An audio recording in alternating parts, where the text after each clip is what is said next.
Hey guys, Steve the Expert here. We have today. Got the complete 8th season of Smallville. Gonna do a DVD review and a open unboxing for you guys. Here, as you can see, we have Lois and Clark on the cover.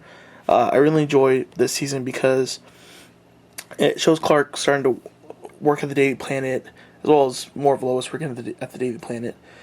And I like to see Clark dressed up in his actual Clark Kent clothes. It's basically moved away from Smallville. You don't really see Smallville that much anymore. It's basically all taking place in Metropolis. You see Smallville sometimes when Clark's at his house or stuff like that, but that's basically it. There's nothing really there for him anymore. Everyone's in Metropolis.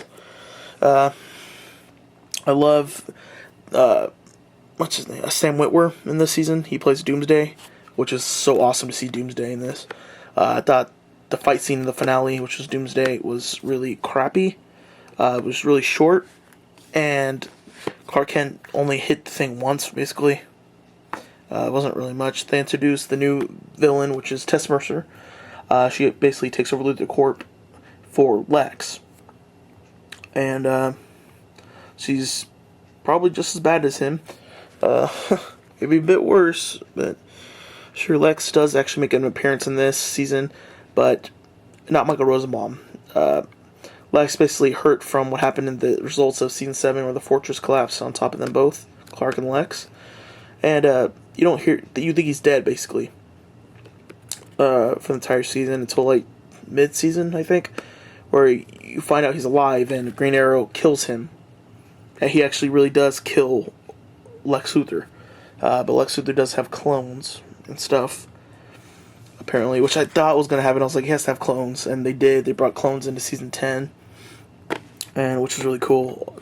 I'll explain that when I get Season 10 tomorrow. But here we go. Here's this. Oh, yeah, by the way, Clark starts saving people as the Red Blue Blur. His costume is now a blue shirt and red jacket. That is now his superhero costume. Jimmy and Chloe get married and divorce like a couple episodes afterwards. It was pretty sad because of Davis Bloom, a.k.a. Doomsday. But here we go. Let's open the season up. We have this. And the back. Well, the back, there's Doomsday and Davis and Clark fighting. Davis has to find out he's Kryptonian in the season 2. I love this case. Like I said about Supernatural, I love these types of cases because they're very efficient. They're actually made for collectors, I think, because they're more durable. And I just love how they're set up. Before I show you the discs, let's take out the episode guide.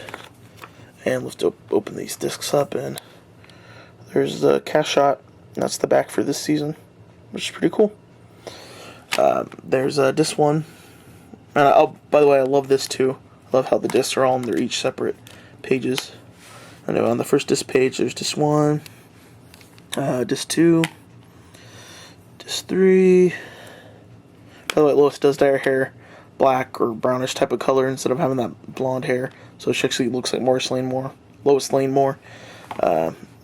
Disc 5, disc 6, and disc 7. I mean, disc 5 and disc 6. Sorry, guys. I should probably learn to count, huh?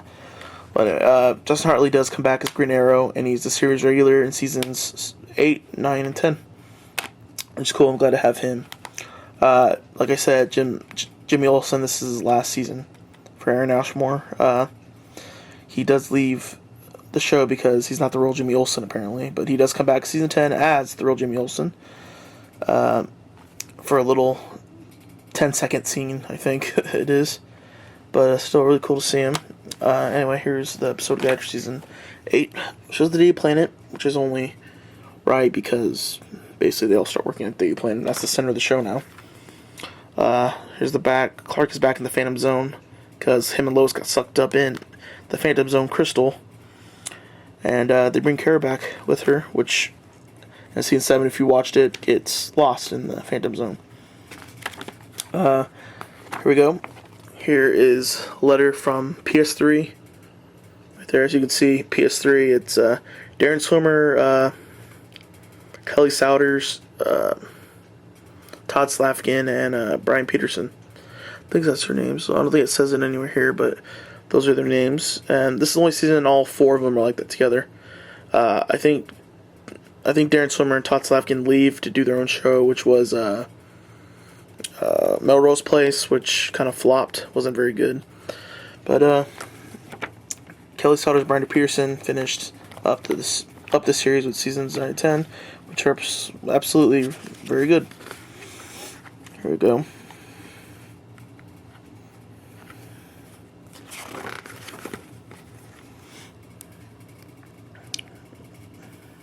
There's Martian Manhunter there.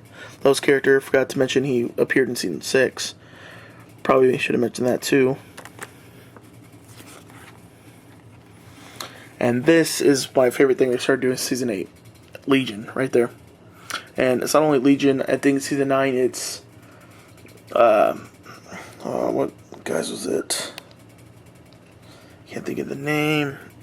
Well, anyways, they did another one for that. Season 9 and season 10 they did another superhero thing.